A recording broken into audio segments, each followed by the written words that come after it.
Hello, my beautiful people. Is your girl again gifted gift? Yes, so my good people of Edo State, this is the last speech of Obaseki as the governor of Edo State for good 8 years. 8 years was not 8 days. Yes, it was not easy. It was great struggle. Some he conquered, some he couldn't. Obaseki. As good people of Edo State, we want to wish you all the best. Thanks for these 8 years. Some of us are grateful, some of us are not satisfied, but nevertheless, we wish you all the best. My good Edo youth, I want to use this opportunity to advise you that in all you're getting, please get a little level of education. When you listen to Obaseki, you will see how articulated he is, and you see the level of his composure. I want to believe it's as a result of his educational background. Please, school the ape. Make we try go school small for Edo State. Anyway, I remember your girl gifted gift. EFCC Obaseki is free now. If he is guilty of any of the offenses that you people are talking about, please persecute him. But if he is not guilty, let him go in peace. Yes, so APC, it is your turn to lead now. Some people said it's just for 6 months. I don't know. But whether it's for 6 months, 4 years, or 8 years, please, we need development in Edo State, especially our roads. Our roads are bad. Anyway, if today happens to be your first time of coming across my video on YouTube, please do me a favor by subscribing. My dear good people of Edo State, as the curtain draws to a close on my 2 terms as governor of Edo State, I'm extremely grateful to God Almighty and the good people of Edo State for this divine opportunity to serve. Even though the task of governing Edo State has been a daunting one, I cannot thank God enough for giving me the vision, health, and courage to achieve the monumental transformation of our dear state. When I assumed office as governor of Edo State in 2016, we were confronted with a choice of either to continue with the old order of administering the state or to undertake a new trajectory to grow and develop our state. We chose the latter pathway, even though we were aware of the dangers associated with such a choice. Today, the extent and range of reforms in infrastructure, the economy, building the institutions of state, and service improvement to citizens are proof of the fact that though we took a road less traveled, we have indeed made Edo a leading state in Nigeria.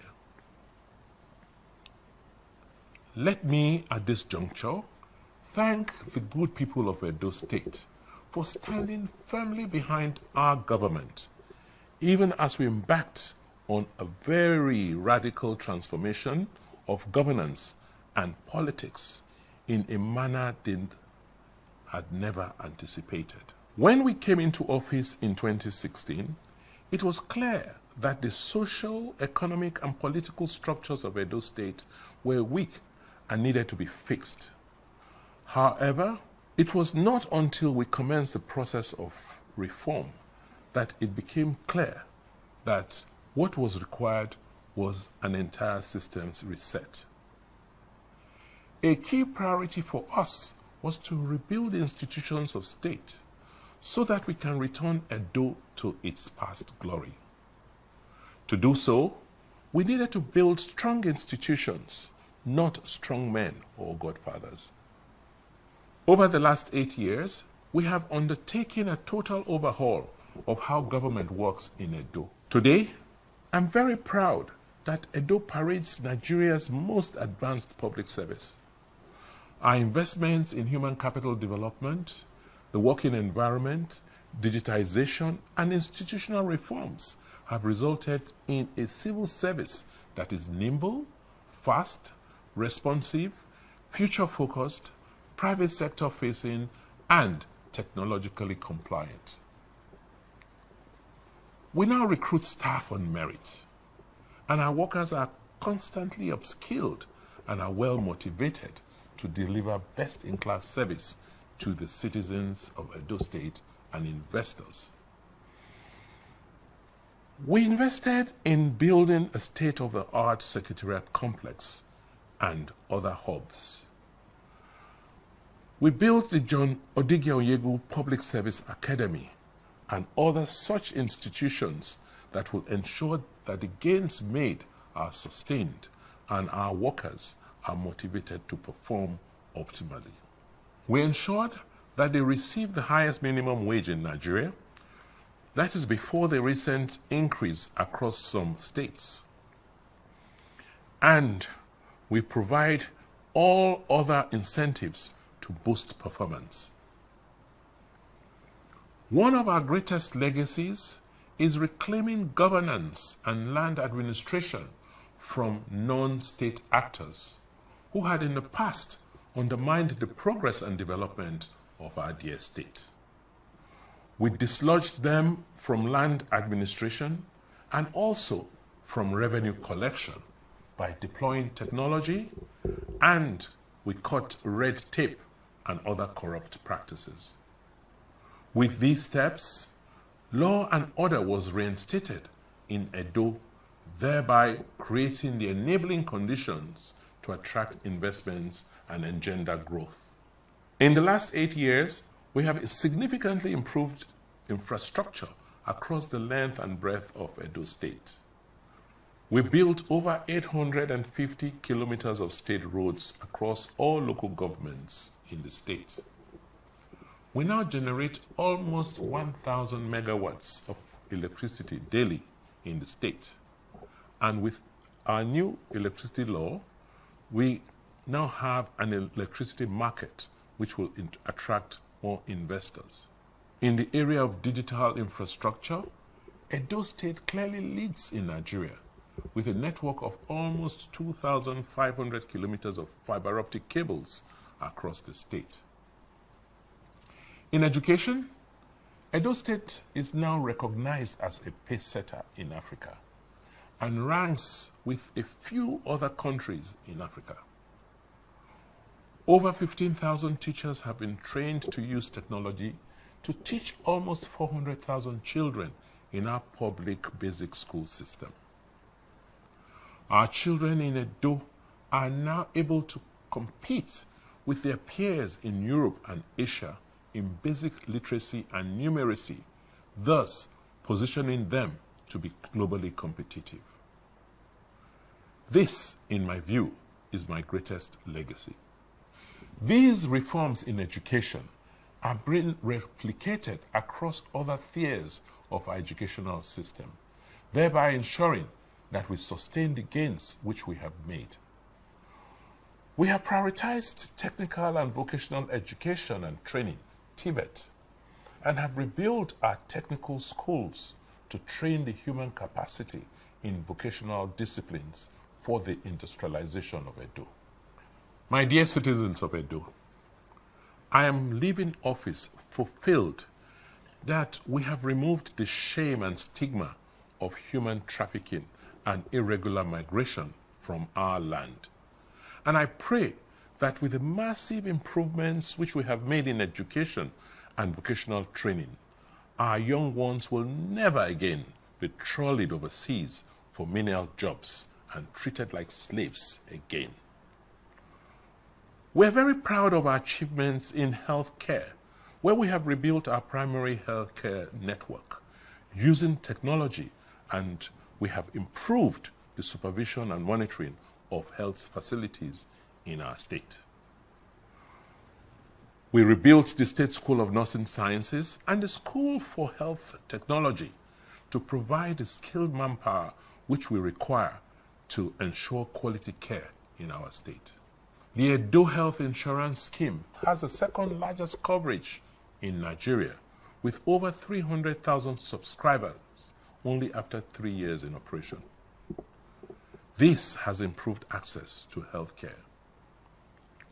The rebuilt 270-bed Stella Obasanjo Specialist Hospital will be a referral health center for the South-South region of Nigeria. The progress which we have made during my tenure in office was hinged on security and our ability as a government to ensure the safety of lives and property.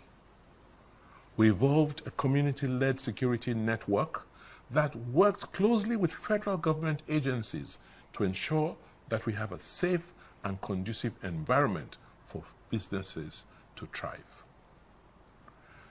This system is supported by a state-of-the-art command and control center, which receives intelligence and incidences from communities and feeds relevant response teams for quick action. The system has been responsible for the relative peace in our state, thus making Edo one of the most peaceful states in South-South Nigeria.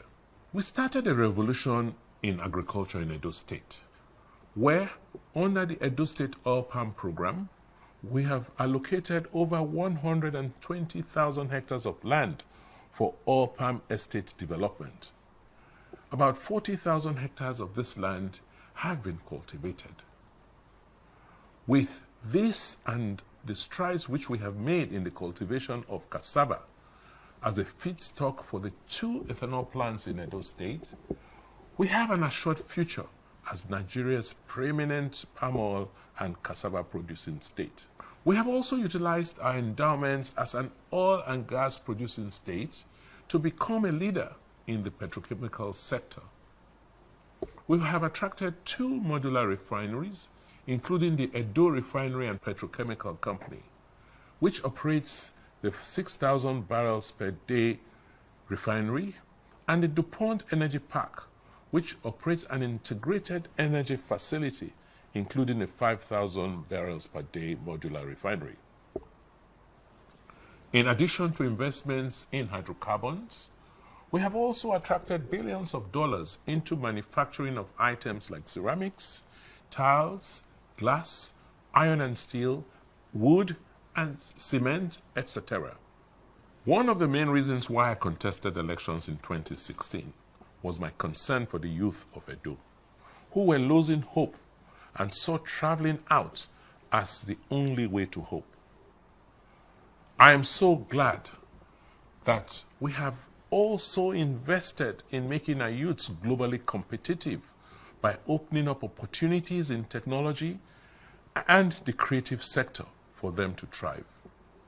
We set up Edo Jobs, the Victor Waifo Creative Hub, Edo Tech Park, and Edo Innovates, which has upskilled our youths in technology and the creative sector for global opportunities. We also tackled irregular migration and human trafficking by setting up a strong institutional mechanism to tackle the root causes of this menace, while providing support for the reintegration of over 6,000 returnees. Today, I can confidently say that we have exceeded the 200,000 jobs which I promised when I campaigned in 2016. We have evidence that our efforts to reposition Edo from a civil service state to a state that is propelled by production has been a huge success. Our economy has grown from 10 billion when I took over office to over 25 billion today. Our internally generated revenue, IGR, will peak at 85 billion by December this year.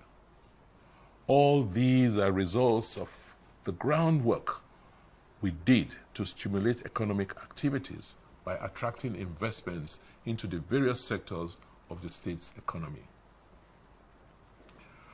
Across agriculture, energy, manufacturing, real estate, retail, and technology, we have attracted investments that has transformed our state into an oasis of hope.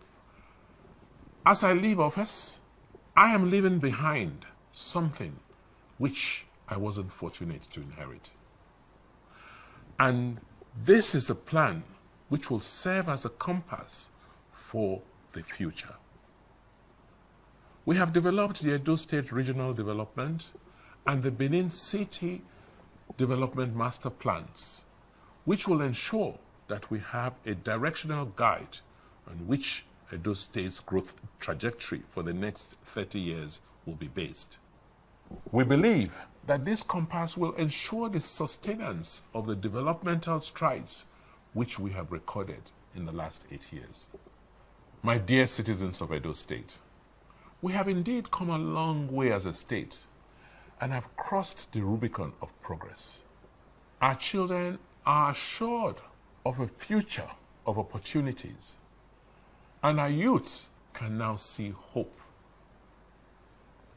As I come to the end of my tenure in office and reflect on the journey these last 8 years, there is sufficient evidence to show the remarkable progress which we have made.